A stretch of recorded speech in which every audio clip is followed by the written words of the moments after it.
And with that, I'll ask if we stand for invocation and pledge of allegiance. We can bow in an attitude of prayer. Gracious Heavenly Father, we say thank you for the night of rest. Thank you for another beautiful day in our community. Lord, this morning we just lift up our law enforcement officers, and we pray for our state, county, and municipal police officers. Pray for their safety and well-being.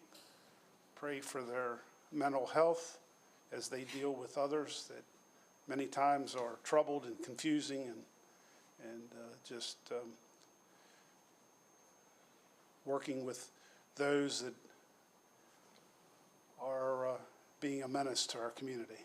Lord, guide them, direct them, give them encouragement, give them strength, and most importantly, put a hedge of protection around them.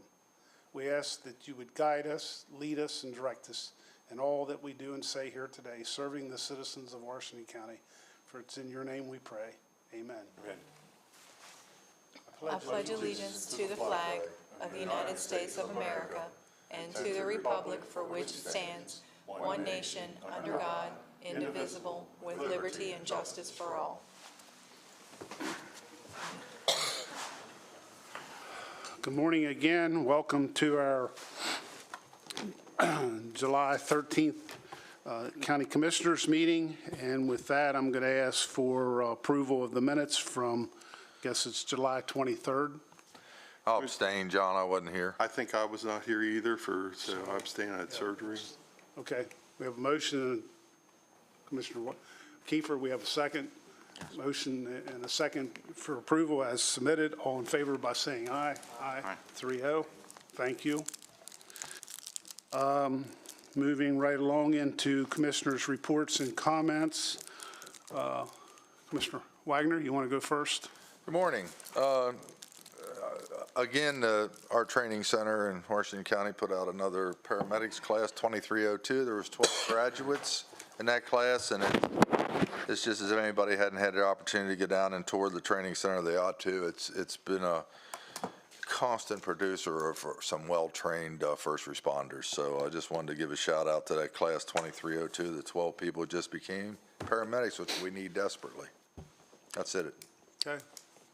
Commissioner Kiefer? Yes, thank you. Welcome. Just two comments. One, congratulations to Aaron Brooks, who won bronze in the Olympics. I think that's a great feat. It took years of practice and meets and challenges and competitions to get there, to represent not just the United States, but Maryland and Washington County and Hagerstown. So good for him. Bronze is certainly not a participation trophy when you're at the Olympics. So congratulations. It was really good to see so many people just on social media change their profile picture temporarily to him, or all the watch parties that were going on. So he made our community proud. And one more thing, this is our last meeting, I think, until school starts. So just a reminder I like to share every year, over the next few weeks as you're driving to work or wherever you're going, keep in mind that there's students getting on the bus for the first time, maybe walking to school.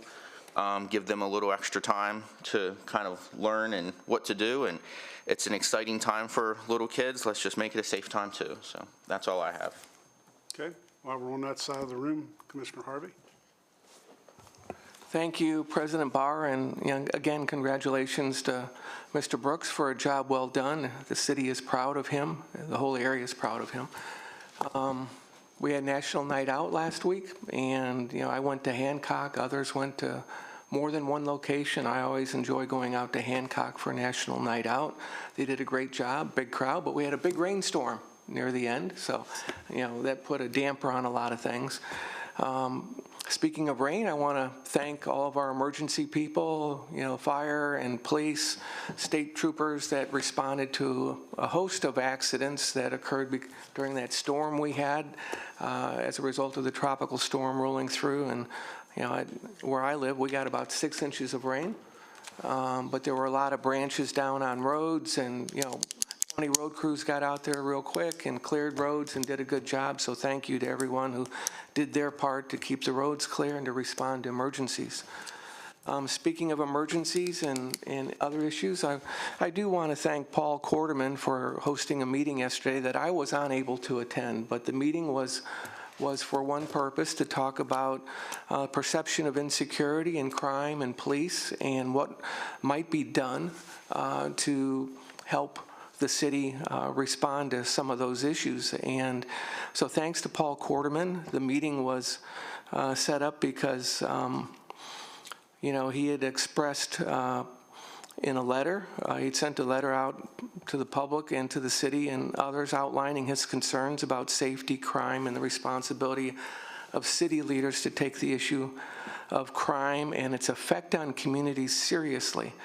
So the meeting yesterday was about that issue and intended to move the discussion forward, hopefully to try and get people on a common understanding of the problem.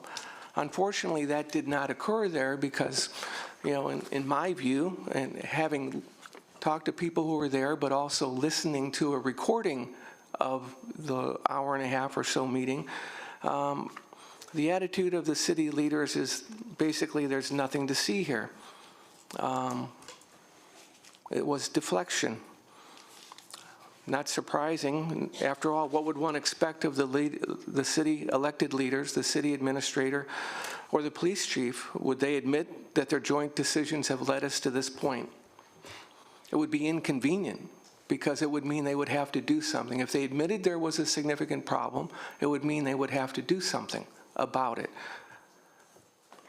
Last week we had a councilman in here, again denying that there was really a problem. And he further asserted that the city really isn't responsible for police. It's not in their charter. They could just stop doing that, inferring that maybe it was the county's responsibility to provide police service into the city. I don't think we charge them on our taxes. We give them a credit for the police service that they provide in the city. And in fact, the charter of the city does require them. It's a shall. And the county is a may. The county may provide police. The county is not a shall provide police. But we do it because it's the responsible thing to do. They further asserted that they don't have to provide fire. And perhaps they don't want to do permits and inspections either. You have to ask, what is it they're going to do? It does say a lot about them, and it makes me wonder about where their leadership is taking them. So, in January, the leaders denied that there was a problem when they were right here. I assume that they're not looking at the statistics and don't understand what the statistics reflect and what they do not reflect.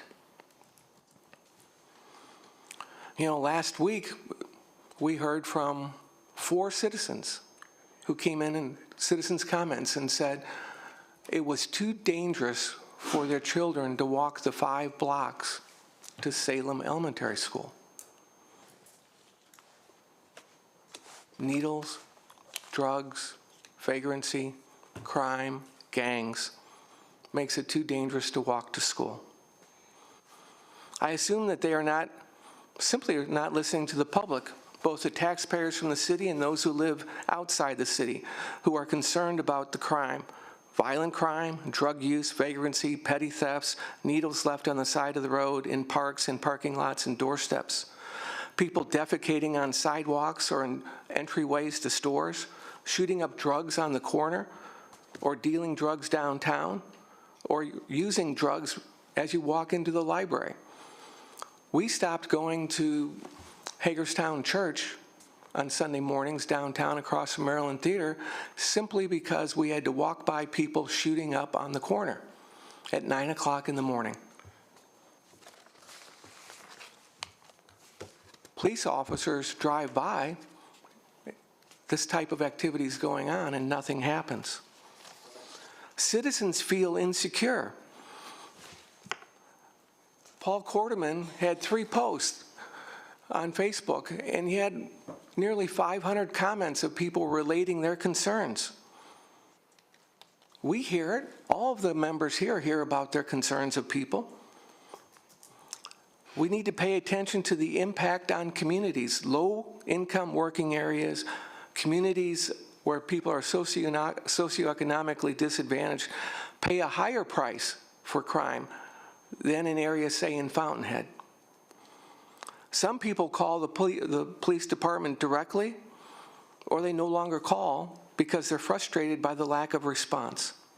This also reflects a loss of confidence. One lady wrote, "My husband and I, both over 65, we moved here in 2013, and since then our quality of life in the neighborhood has greatly deteriorated. There are people coming onto our property using drugs, leaving paraphernalia, not to mention the shooting and break-ins in our neighborhood. There are fights in the street right across from our house.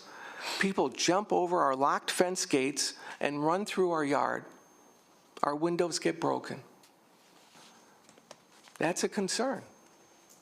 And it deteriorates the values of the homes in those neighborhoods. It creates a lot of other problems too I won't even go into. I would just say that denial is wrong. And like an addict or a person with any other kind of a problem, the first responsibility is to recognize the problem. You can't deal with it if you don't have self-awareness and an ability to see and accept it. Otherwise, nothing will change. Listen to the stories of our community. Everyone is impacted in one way or another. The citizen on the street, the student, the parent, the business owner, the person thinking about investing in our community, people that think about coming downtown and shopping or going to a restaurant. Stop the denials. The excuse that this goes on in other cities, so we should just accept it here, I think it's wrong on both counts. We should not just accept it. We should aspire to have a better city and a better county, but I don't think it's the same everywhere. So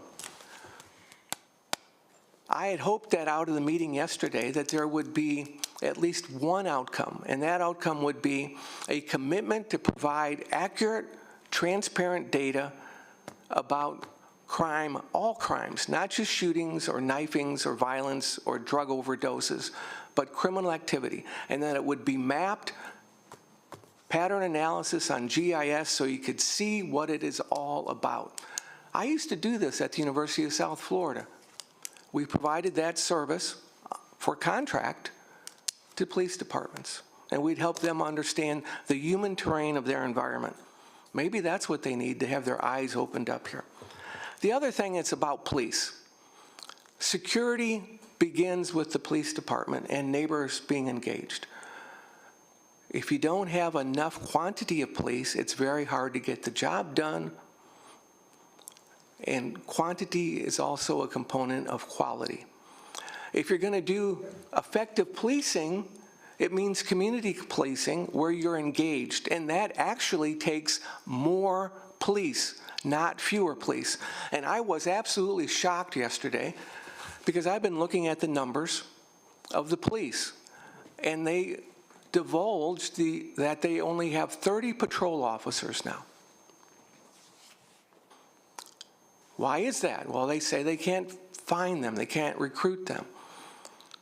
Well, let's go back and look at the 10-year track record of people on the force. What's the number of authorized positions and the numbers on hand? I'd also like to do a comparison. What did they have in 1974, 50 years ago? The city is larger geographically, it has more population, probably needs more police. If you're going to do effective community policing to actually help the communities, because you have to be on the street, and that's also a deterrent. You know, just in 2021, I think they went from 115 down to 104. Then they went from 104 authorized down to 91. Now, I thought they'd gotten down to about 74 on hand, but it's much less than that today. How do you do your job? And how do you recruit and retain capable, quality police officers if you refuse, and that's a choice, you refuse to pay them? Starting police officers make about $12,000 or $13,000 less in the city than the surrounding areas. We're nearly full, and we're going to be over, and we'll be down a little bit, but we're staying at a status quo once we got our pay and benefits packages aligned with the new environment. It's the same for other areas around here. It's the city of Hagerstown that has lagged and refused to make the choice. They have authorities as a charter city to make ordinances to address some of these problems. They have the authorities and the means to pay a fair salary for recruitment and retention, and also for rebuilding the force to a size that is needed. Before you ask for help from others, you should look to yourself and see what means and capabilities and resources you have. But you first have to recognize you have a problem. And it's very inconvenient for them, because I don't think they actually want to do the job. When they don't want to have a police force, and they've said it, it's not our requirement. They question having a fire department, and they sit here and listen, and they hear 5 citizens talk about safety concerns walking to Salem Elementary School, and it's the same in other communities. We have a problem, okay? And they need to acknowledge it. And I don't like saying any of this. We're more than willing to help, I think. But you have to acknowledge you have a problem. And I could go on. There's more data here. But what we need is transparent data, accurate data, working with the county, the city, and the state to get the criminal data, and a good track record of the police data so everyone knows what we're talking about. Because you can't get the diagnosis right unless you've got accurate, transparent data. And with that, I close. Thank you very much. Thank you, Commissioner Harvey. Commissioner Klein? Yeah, good morning, everyone. I do want to thank those who brought up our highway department, our emergency management, DS. A lot of preparation goes on behind the scenes before the storm that is acknowledged, where they are preparing everything for the worst-case scenario. I think we missed a major tornado that dissipated somewhere in Virginia that was headed right towards South County. But again, thank you to all those first responders and everyone that were prepared for the worst-case scenario. They do us well. On another note, I attended the Eagle Scout ceremony for a young lady, Caden Devins, Troop 2019. She was a foster child. That mentioned that I don't think she'll be upset that I bring it up, because it was said at the ceremony. She was a foster child. At one time, she only had a garbage bag to carry her clothes, and she rose to the occasion to become an Eagle Scout. Praise that program and all the people that got her to go to be that Eagle Scout, or Scoutmasters, a fine young lady. I also attended the Tri-County membership meeting up in Garrett County. Again, that's a great committee that we belong with, Allegheny and Garrett County. We received millions of dollars in water, sewer, and infrastructure by being part of that group. It was well attended, and even most of the members of the subcommittees were there. So I want to thank Tri-County Council and their staff for a well-run meeting. I also attended a crab feed, and it's called the Community Volunteer Fire Company District 12, actually known as Fair Play. They had a crab feed Saturday night, and one of the most important messages that they relayed to me is that the loan of $400,000 that we loaned them in their very difficult time of stress and reorganization has now been cleared to zero. They, thank you. Many of our fire companies are working hard. Boonesboro EMS has a chicken barbecue sale Saturday. Long Meadow does stuff. I don't want to leave any out, but they all work hard, taking advantage of our incentives to earn the money to pay for their services as volunteers. So if you ever see something in an event from one of your volunteer fire companies, attend it, purchase it. And if you see a letter in the mail recruiting money, that $50, $100, or $10, any amount, will go a long way in providing public safety to our community. I also attended the paramedics graduation down to Public Safety Training Center. It was, I think, 13 paramedics graduated, and to see the family and the pride that they had in their children, and to see that state of the facility, it will be my quest for the future that we continue to fund the operations down there that'll increase the training to our volunteers, to our first responders, and making it an attractive incentive for police to come here, for career firefighters and volunteers to continue to come to Washington County and train, because we have the state-of-the-art facility that's become not only regionally known, because it's becoming nationally known to the comments that I'm hearing from staff down there. So congratulations to paramedics class 23-02. I also attended National Night Out in Hancock, and I also went down to Boonesville, where both were well attended. The storm was affecting the operations of both, but National Night Out is a program to bring awareness to our emergency responders and our police, that they get out amongst the community and let the people and the kids know that they're our friends, they're our allies, they're not our enemy. So kudos to all the towns in Washington County that did their National Night Out. I also attended Senator Quarterman's meeting. Thank you all involved who were there and attended, get that discussion out in the open. And I want to refer to Commissioner Kiefer's comments about Aaron Brooks. Well, I think we had some Boonesboro connections with gold medals, and we had, saw a posting on Facebook, we had a local Hagerstown resident who won gold medals in the Senior Olympics, which caught my attention since I'm a senior.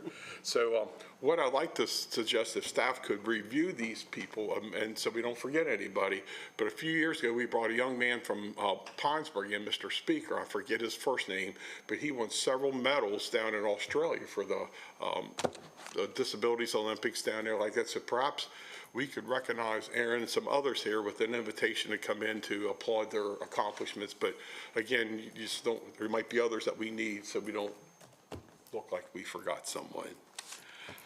So that concludes my report. Thank you very much. Thank you, Mr. Klein. Likewise, it's been a very busy week and a lot of good things happening in our community, a lot of positive endeavors. And first and foremost on my list is tomorrow morning, first thing early, starts the summer MACO, Maryland Association of Counties conference in Ocean City. And I know many citizens and folks think that it's just a big fun party in Ocean City, but I can assure you I'll be there bright and early tomorrow morning. I'll never see my front porch. I'll never see the ocean because the convention is very intense. There's a lot of interaction. It typically, with the networking that goes on into the late hours of the evening and various meetings and appointments, and the governor and lieutenant governor will obviously be there. It is a big deal, and it is where it brings everyone from across the state together. And that also includes law enforcement, fire, and EMS. And there's conferences all 3 days, Wednesday, Thursday, and Friday, various topics, and much, much needed collaboration across our state. So look forward to that. One of our local, well-run, long-standing, family-owned businesses in our community, I think we need to say hats off to for Spiker's Appliances. The patriarch, Carl Spiker, is still involved in the business. I will say him and my dad were very good friends. They've been good corporate citizens of Washington County and Hagerstown over the years. They give much back to various organizations. Their latest endeavor, and I have to champion them, for years they've been hauling styrofoam to our landfill almost daily. And I know it don't weigh much, but these cases and boxes and truckloads, literally truckloads of styrofoam is going to the Washington County landfill, being buried, and probably hundreds of years from now it'll still be in the ground buried because it will not decompose. They have invested in a major reclamation type unit.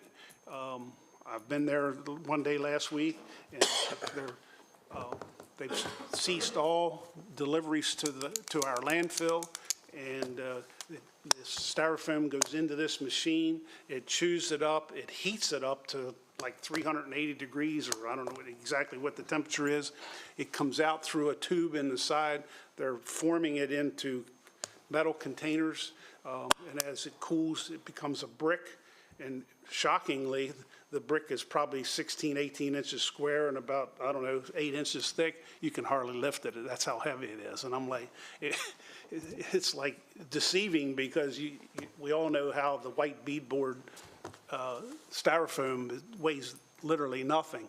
But the bricks, because it's been heated and condensed, and these bricks then stack on skids and they're selling them back. So and then the cardboard boxes of all the appliances is cut down, palletized, and recycled also. So hats off to Spikers Appliances. They're a third-generation family-owned businesses in this community, and they're doing a fantastic job, and we wish them well. I did attend the Emergency Services graduation class of 2302. Likewise, when you sit there and listen to the training over the past year that those folks have and the experiences and all the things they're associated with their training is phenomenal. The next time I go to the hospital and need an IV, I think I want one of our EMS trained. Do you have that planned soon? Well, I don't know, but the last time I went, it took 4 tries by a nurse. I think I want one of our trained EMS people because their training, their expertise is phenomenal. The awards that were given out. So congratulations to all 12 or 13 of them, and we look forward, hopefully they continue to support Washington County and stay here and serve our citizens. So it was a great event. Sunday evening, I was invited to make a presentation on behalf of county commissioners to the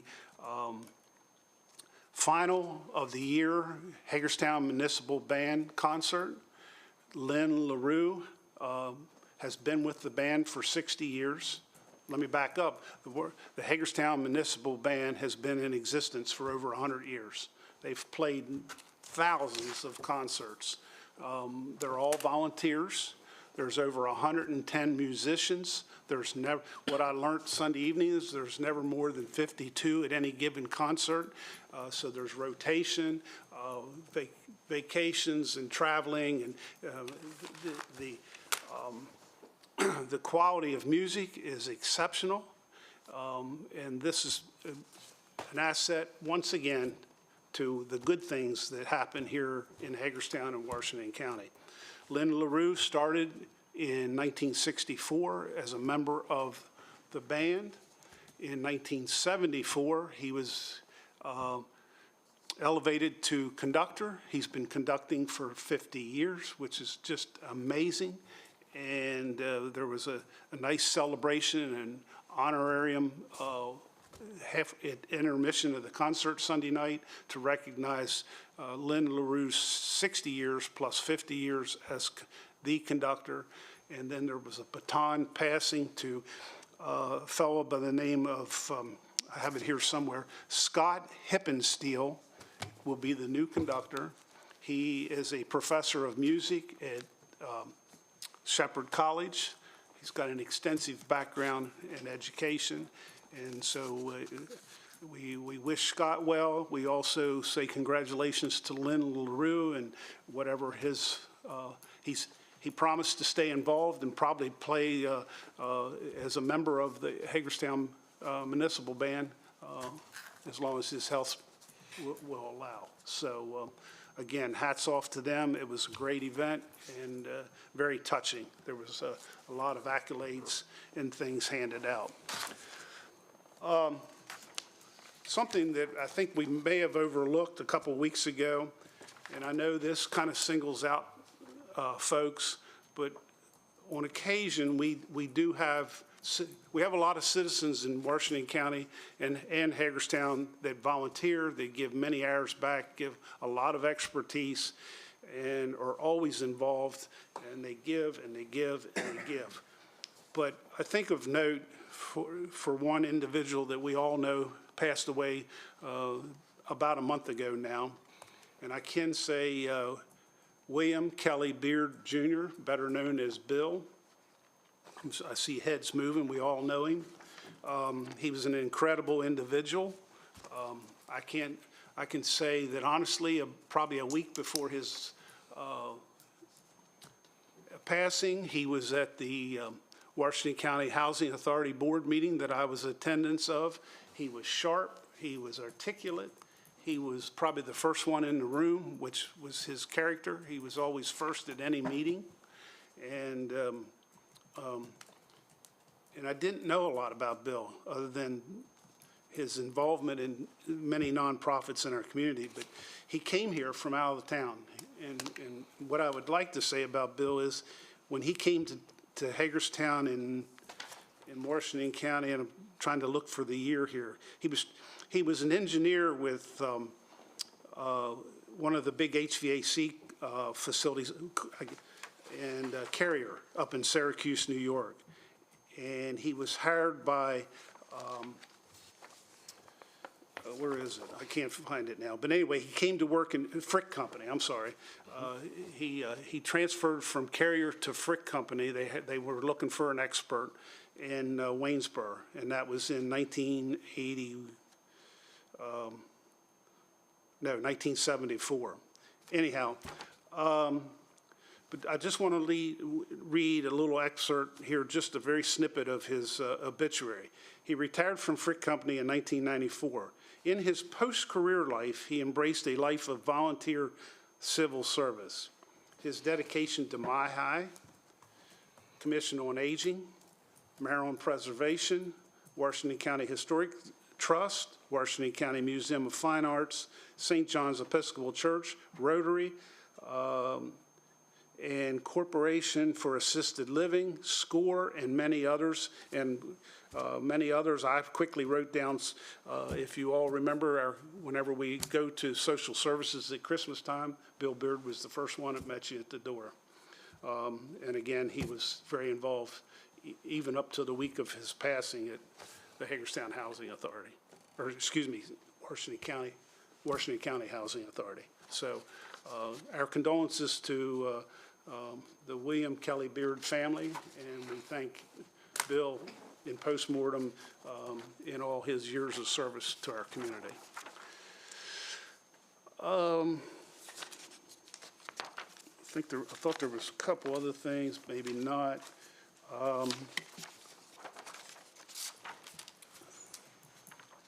I'll go ahead and enlist the upcoming events. The grand opening of Inspire Car Care, South Conicajig Street in Williamsport. That is tomorrow morning at 10 a.m.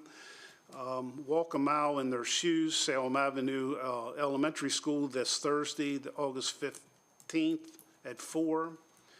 The Chamber's August Bash is out at Brook Lane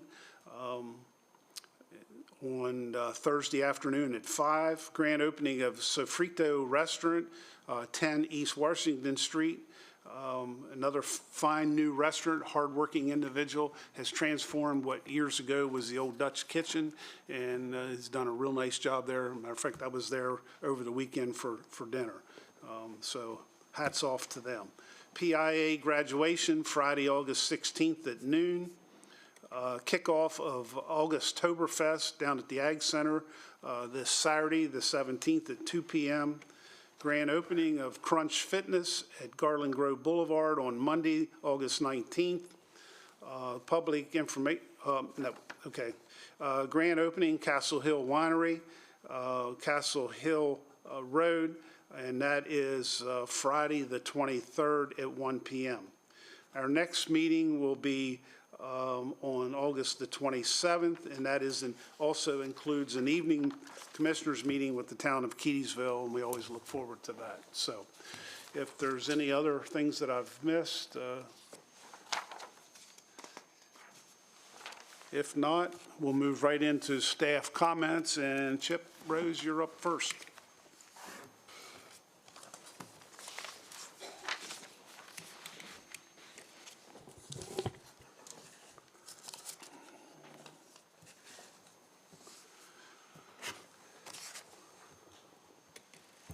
Morning, Commissioners. Chip Rose, Director of Human Resources. I have two housekeeping items for you this morning. The first one, staff is requesting approval to create a part-time security position for the Sheriff's Office. The recommended position is a grade 3 on the patrol judicial salary scale. That's $28.21 an hour. This position would sit in the administration building to free up a uniformed deputy to support the activity in the circuit court. The sheriff says the position would be limited to 29 hours per week. Motion to approve. Second. Okay, we have a motion and a second. All in favor by saying aye. Aye. Thank you, 5-0. The second item is staff is requesting approval to advertise position 1798, which is the Assistant County Attorney's position. It's a grade 17, step 5, at an hourly rate of $42.48 an hour. The role is vacant due to the promotion of the incumbent on 6/23. Motion to approve. Second. Okay, we have a motion and a second. All in favor by saying aye. Aye.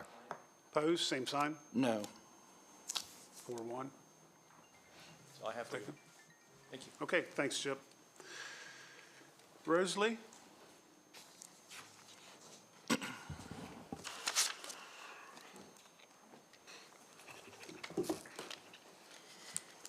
Good morning, Commissioners. Rosalinda Pasquale, Deputy County Attorney. I'm here before you regarding reappointments to 2 boards and commissions. First, on behalf of the Police Accountability Board, I am requesting a motion to reappoint Robert Bowman, Timothy Hafer, and Brett McCoy to serve a first full 3-year term from July 1st, 2024 through June 30th, 2027. This is not a paid board. Motion to approve. Second. Okay, we have a motion and a second, ready to vote. All in favor by saying aye. Aye. Opposed, same sign, 5-0. Second, on behalf of the Administrative Charge Committee, I am requesting a motion to reappoint Curtis Wood to serve a first full 3-year term from September 1st, 2024 through August 31st, 2027. This is a paid committee. Motion to approve. Second. Okay, motion and second to approve. All in favor by saying aye. Aye. Opposed? 5-0. Thank you. Thank you. Next, County Clerk Dawn Marcus. Good morning, Commissioners. On behalf of the Washington County Commission on Aging Advisory Council, I am requesting a motion to appoint Herb Smith to serve a partial term through June 30th of 2026. This is not a paid board. Motion to approve. Second. Okay, motion and second. All in favor? Saying aye. Aye. Opposed? Thank you. And on behalf of the Historic District Commission, I am requesting a motion to appoint Tyler Melam to serve a first full 3-year term from September 1st of 2024 through August 31st of 2027. This is not a paid board. Motion to approve. Second. Okay, motion and second for approval. All in favor? Aye. Okay, opposed? Thank you. And also, on behalf of the Historic District Commission, I am requesting a motion to reappoint Ann Aldrich to serve a third 3-year term from September 1st of 2024 through August 31st of 2027. Motion to approve. Okay, we have a motion. We have a second. Second. Okay, motion and second. All in favor by saying aye. Aye. Thank you. That's all that I have. Okay, County Administrator Michelle Gordon. Thank you. I did attend National Night Out in Hancock. We did have our mobile command center on site for tours. I'd like to thank our staff who provided educational materials, training, and information to residents. I'm also excited to see the town's new splash pad in Widmeyer Park. Once it's opened, it will be free to residents, and it's really an incredible amenity for the area. I did attend MACO meeting last week. Had a meeting with Carl Anderton, who was recently appointed by the Maryland Department of Commerce as the Director of Rural Economic Development. I attended the Tri-County Council annual meeting in Oakland. I also attended Paramedic Class 23-02's graduation ceremony, and I'd like to congratulate those graduates and wish them well on the next chapter of their career. I'd like to thank our emergency management staff, our emergency services, 911, law enforcement, volunteer partners, and our highways department for being prepared and for handling any calls for flooding, down trees, and anything that they responded to during the hurricane, and ensuring that our public is safe. I did attend the public safety meeting yesterday. I'd like to thank Senator Paul Quarterman for hosting the event. I do plan to attend an MDOT meeting tomorrow at MACO, where we will talk to the Secretary of the Maryland Department of Transportation regarding our transportation priorities for Washington County. And on a more personal note, just to kind of piggyback on something that Commissioner Barr mentioned regarding the Hagerstown Municipal Band, I was a member of that almost 40 years ago for a couple of years, and I did serve under Lynn LaRue, and I wish him well on his retirement. And that's everything that I have. Okay, thank you. Next up is citizens' participation. Do we have citizens here this morning that would like to come forward? Wow, quiet this morning. Going once, going twice? Okay. We'll move right along then. 2024 Housing Bond Allocation Transfer. Jill, good morning.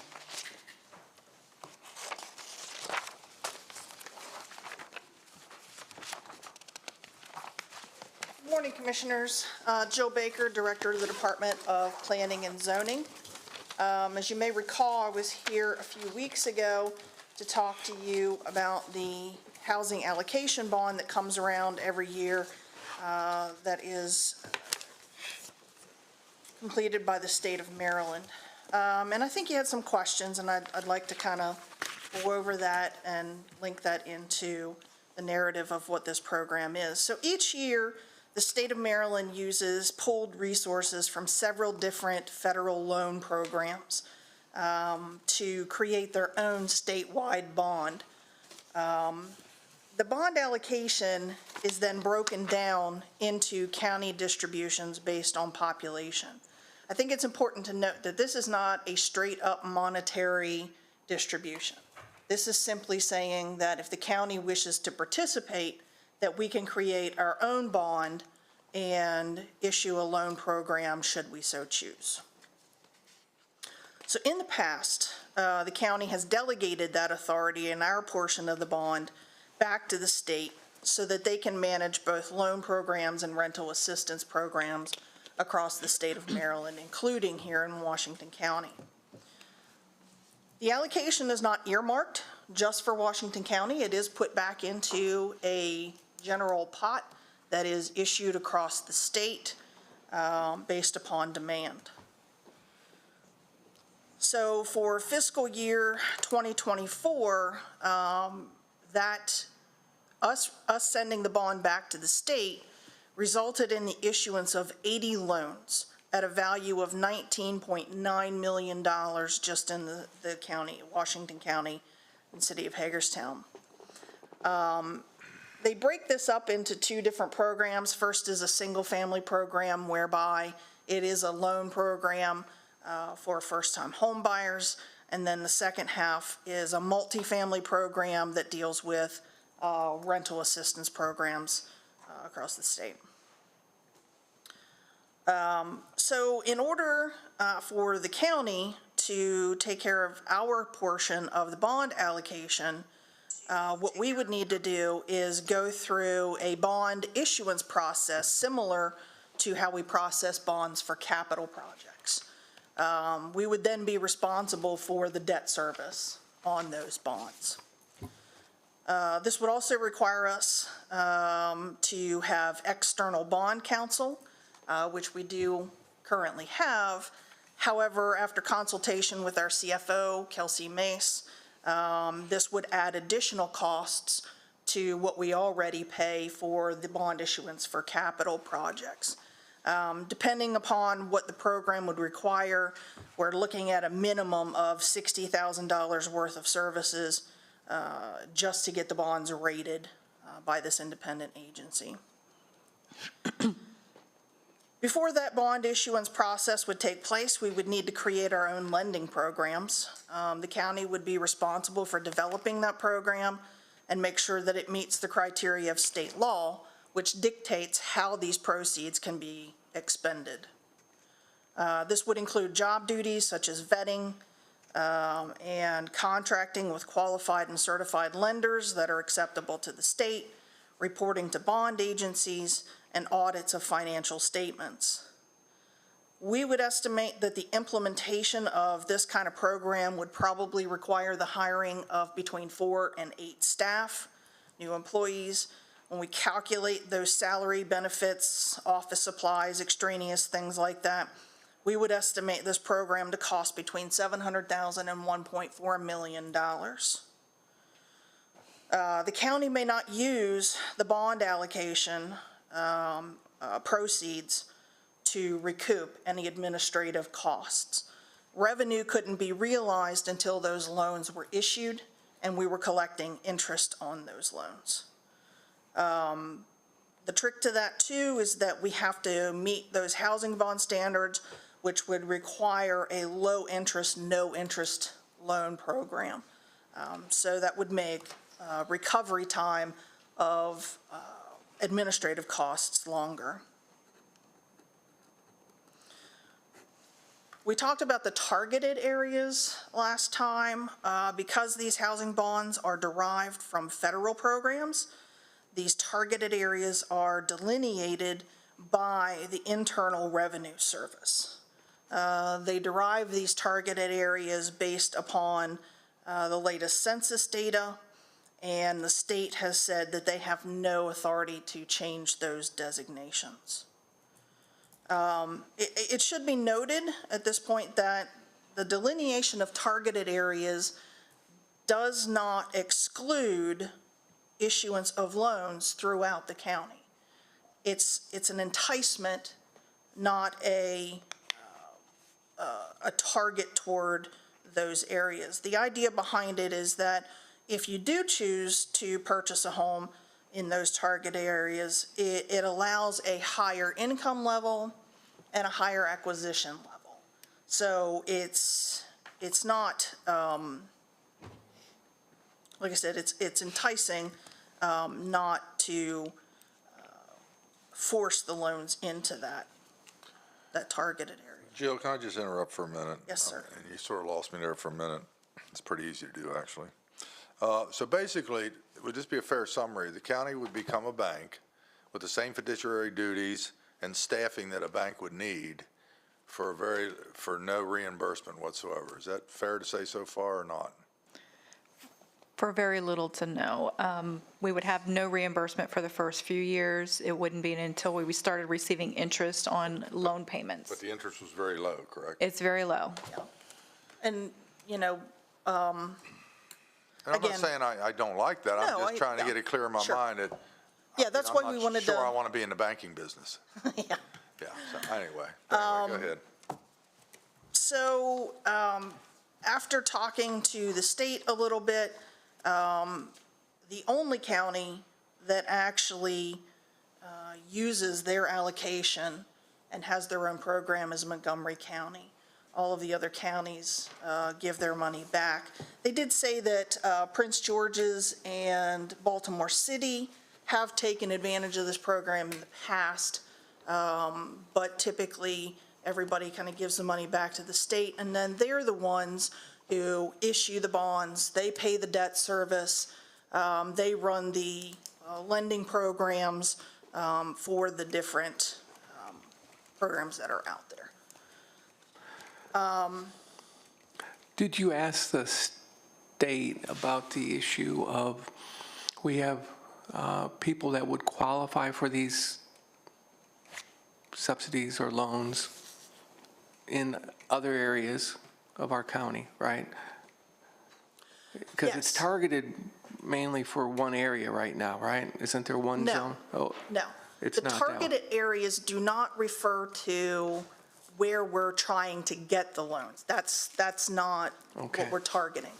The targeted areas just mean that they tend to be a more low-income area and more high-cost area, where the difference between somebody's income and the cost of housing is greater than in other areas of the county.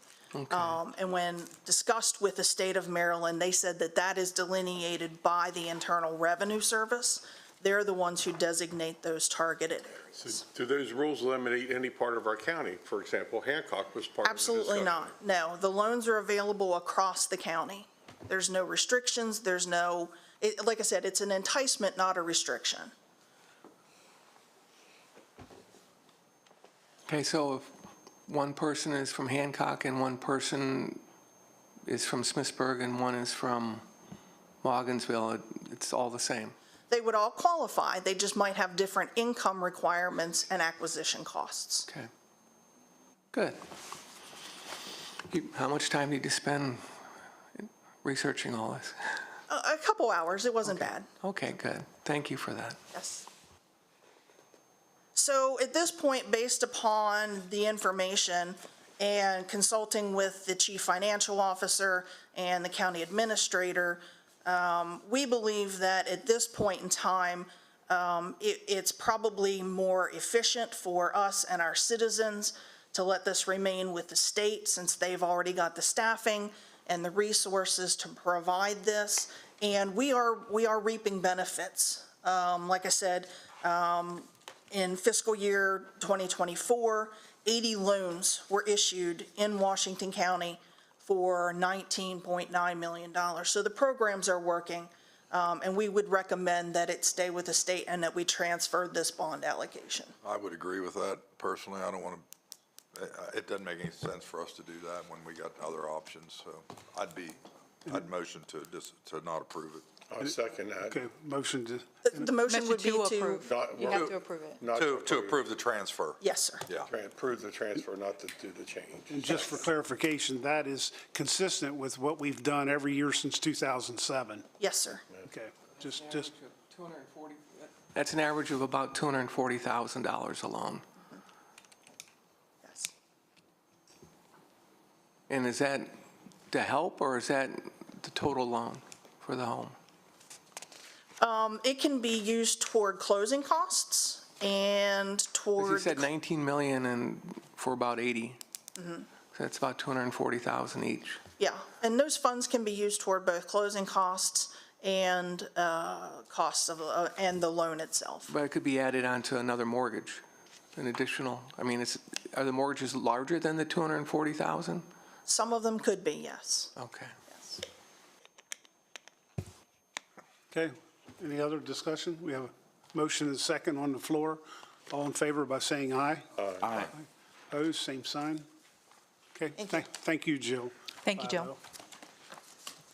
One other thing, there is a letter that was attached to that transfers that bond. If we could get that signed today, they're up against the wall for issuing their bonds, as a deadline for issuing their bonds. So if we could get that signed today, I'd appreciate that.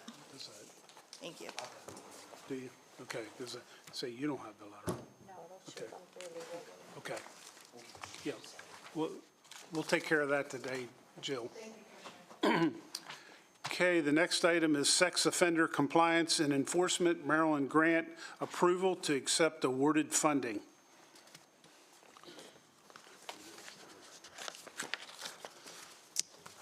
Good morning. Good Nicole morning. Phillips, Senior Grant Manager, Office of Grant Management. Barry Miller, Grant Manager with the Washington County Sheriff's Office. We're here today for a motion to approve the acceptance of funding awarded under the FY25 Sex Offender Compliance and Enforcement Maryland Grant Program from the Governor's Office of Crime Prevention and Policy in the amount of $29,719.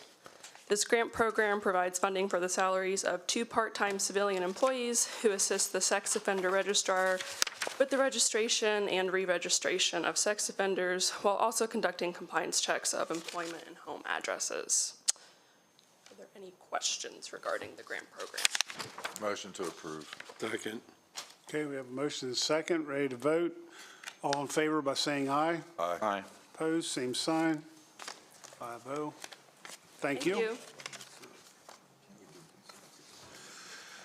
Next item, solid waste environmental monitoring budget increase. Dave Mason, good morning. I'll check.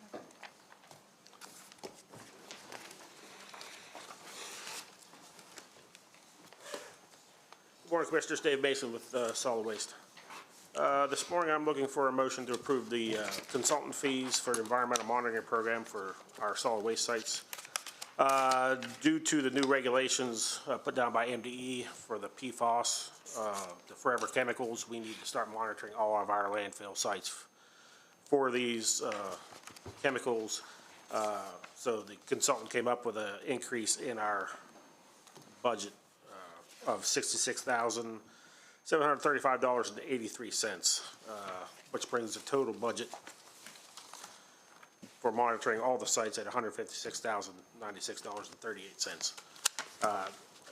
These were not programmed, but we're pretty confident we can move some monies around internally to cover the cost, so there's no transfers needed or anything.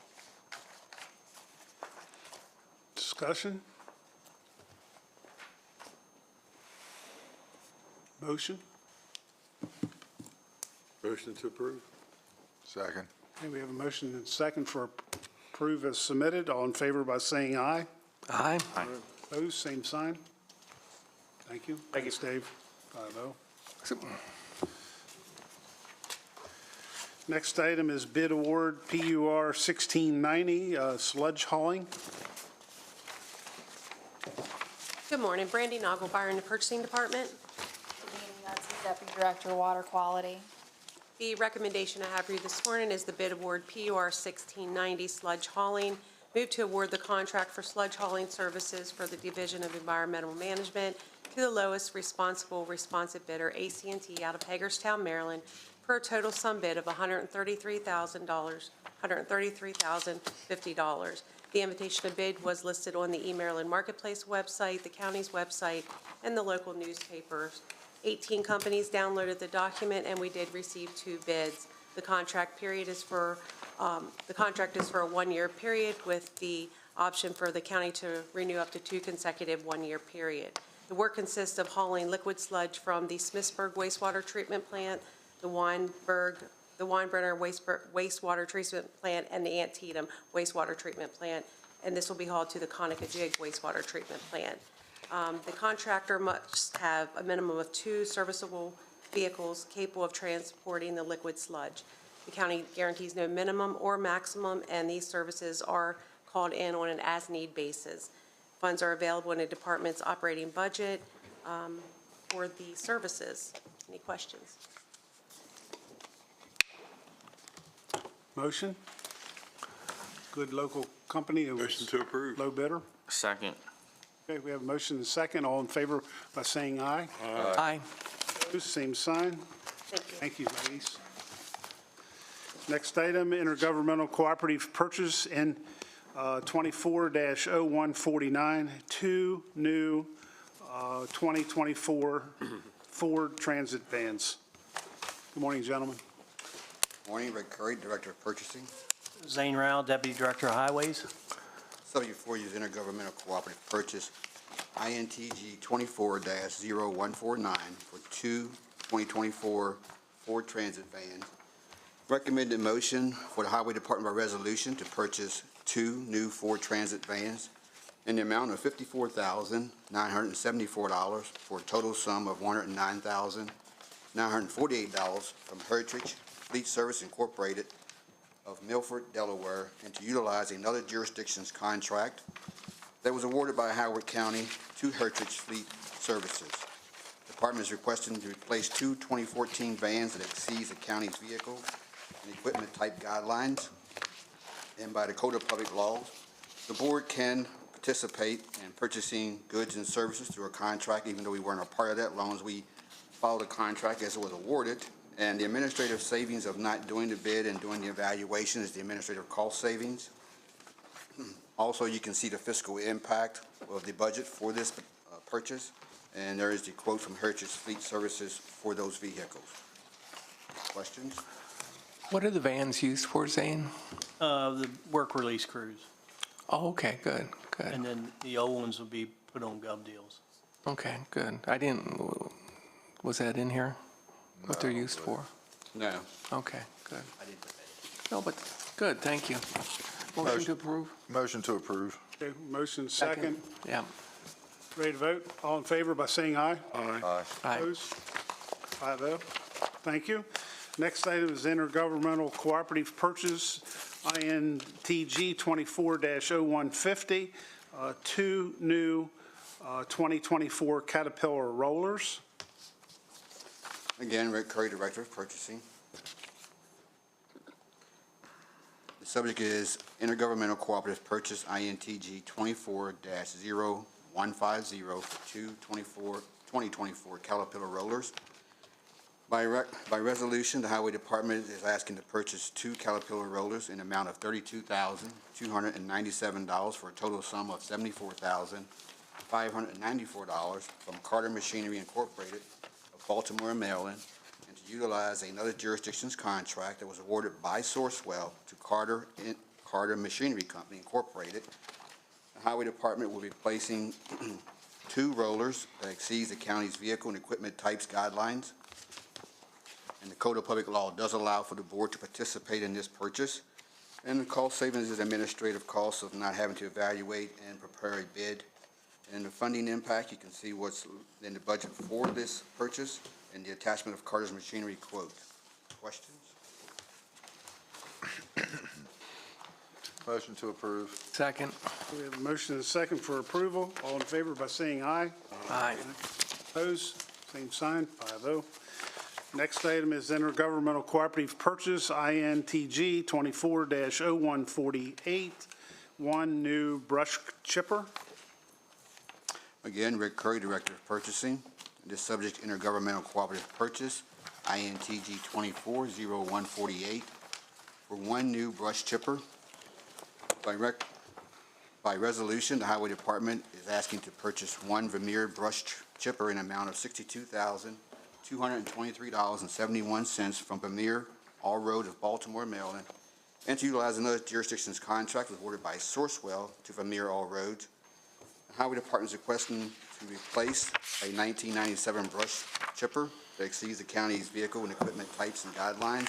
And again, as Code of Public Law does allow for this board to participate to procure goods and services through a contract, even though we were not part of that. And the savings is an administrative cost savings, and you can see the fiscal impact and the quote from Vermeer All Roads. Questions? Motion to approve. Second. We have a motion and a second. All in favor by saying aye. Aye. Opposed? Same sign. Thank you. Next item, you guys are spending some money here today. Intergovernmental Cooperative Purchase, INTG 24-0147, 1 new Altec telescopic aerial unit. Again, Rick Curry, Director of Purchasing. Intergovernment Cooperative Purchase, INTG 24-0147, for 1 new Altec telescopic aerial unit. Authorized by resolution, Highway is asking to purchase a new Altec telescopic aerial truck unit in the amount of $205,412 from Altec Industries Incorporated of Birmingham, Alabama, and to utilize another jurisdiction's contract awarded by Sourcewell to Altec Industries Incorporated. The department is requesting to replace a 1992 unit that exceeds the county's vehicle and equipment types and usage guidelines. Again, the Code of Public Law does allow for this board to participate in such a purchase. And again, administrative savings is in the cost savings of not preparing and evaluating the bid. And you can see the attachment of Altec Incorporated's quote. Are there any questions? Yeah, just one quick one, just curiosity more than anything. Zane, what, you say you're replacing a 1992? It's a 92 cab chassis.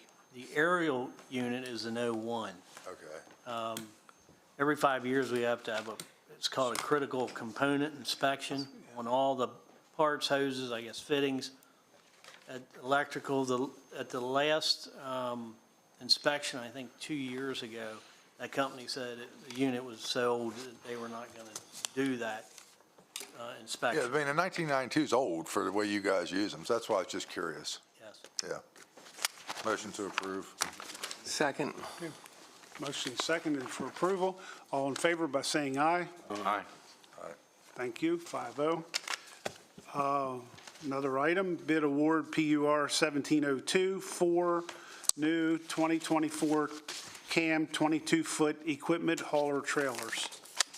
Rick Curry, Director of Purchasing. Subject bid award PUR 1702 for 2024 CAM 22-foot equipment hauler trailers. Move to award the procurement of 4 2024 CAM 22-foot equipment hauler trailers to Trailer Enterprise of Hagerstown, Maryland, amount of $15,500 each for a total cost of $62,000. The department is going to be replacing one 2000, one 2009 trailer hauler that exceeds the county's equipment types and usage guidelines. That was actually initiated about 10 years ago, and you can see the budget and the tabulation of the trailer cost. Questions? Motion to approve. Second. Motion is second. All in favor by saying aye. Aye. Opposed, same sign. Thank you. I have a quick question if I can. Sure. Yes. Zane or Rick, what's our delivery timeline? I know sometimes with vehicles, we might be a couple months out, and does that hold true with When these we pieces? first started dealing with Alltech, they were, I think it was 1.5 to 2 years out. Our last conversation with them, they're saying the end of the year. So I guess supply chains, pick back up. Okay, So we're hoping by the end of the year. okay, good, thanks. Up, December, January time. Okay. Next item, sole source procurement, PUR 1705, Firehouse Software Agreement for Division of Emergency Services. Well, again, Rick Curry, sole source procurement, PUR 1705, Firehouse Software Agreement for Division of Emergency Services. Move to authorize a sole source procurement for a maintenance software agreement for Division of Emergency Services for AutoCAD software updates and upgrades in amount of $99,734.94 from SO Solutions Incorporated of Dallas, Texas. This is a maintenance agreement for SO software platform, which is utilized by the county's fire and EMS volunteer career for fire incidents reporting. Code of Public Law, Sections 1-106.2A, 1 and 2 of the Code of Public Laws allows for existence of purchase when only one source meets the county's requirements and the compatibility of equipment, accessory, and placement parts. This request requires the approval of four of the 5 commissioners' order to proceed with a sole source procurement. If approved, the following remaining steps of the process will occur as outlined by law. Not more than 10 days after execution approval of a contract under this section, the procurement agency shall publish notice of the award in a newspaper of general circulation in the county. An appropriate record of the sole source procurement shall be maintained as required. This is a software that is necessary to ensure the accurate and factual NFRISS complaint documents of fire, rescue, and EMS incidents can be completed. And the funding you see is $101,000+ in the attachment of ESO Solutions. I will say that this was a agreement between the Fire Association, and it was now shifted to the county. So once this approval is done, I will go back to the vendor and have a new agreement drawn up between the county and this association, so that if something were to happen, this board can speak on behalf of the bill. And I have one minor correction to the recommended motion. The amount is $99,730.94. The maintenance agreement, yeah. Motion to approve with the corrected amount. Second. The motion is second, as corrected or amended. All in favor by saying aye. Aye. Aye. Opposed, same sign. Thank you. Thank you. Next item is collective bargaining memorandum of understanding with AFSCME. Chip?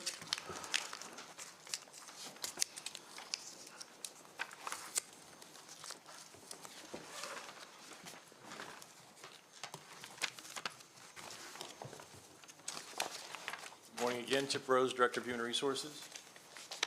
You have in front of you an MOU. I'd like to Chip, refer to that. can you talk into the microphone?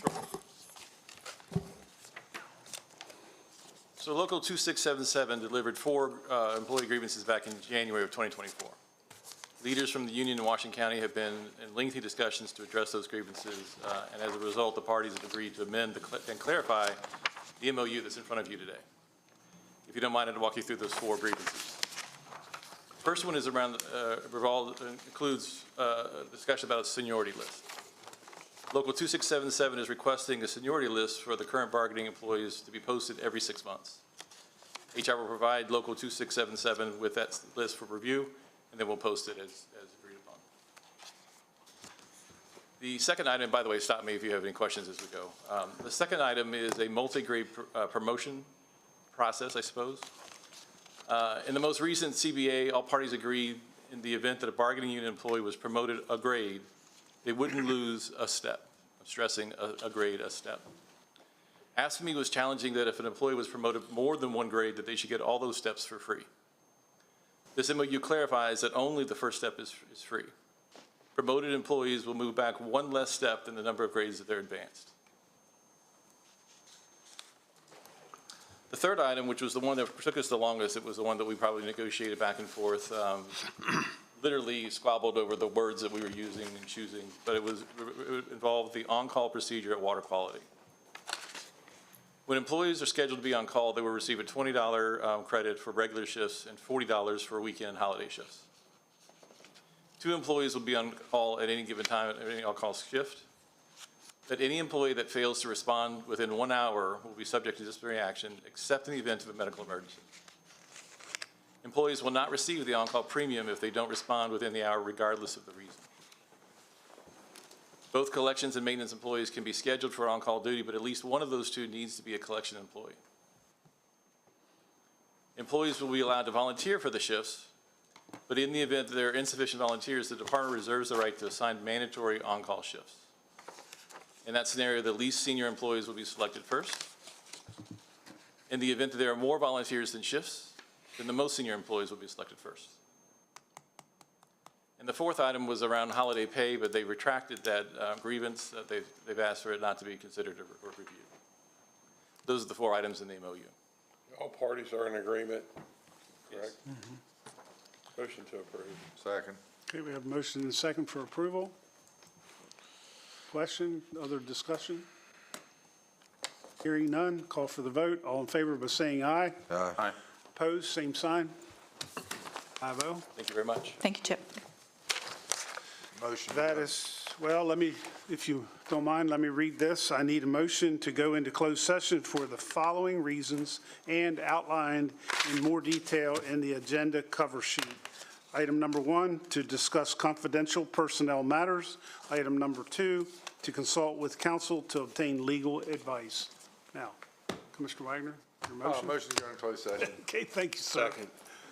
We have a motion and a second to go into closed session. All in favor by saying aye. Aye. Opposed, same sign. Thank you very much. 5-minute recess.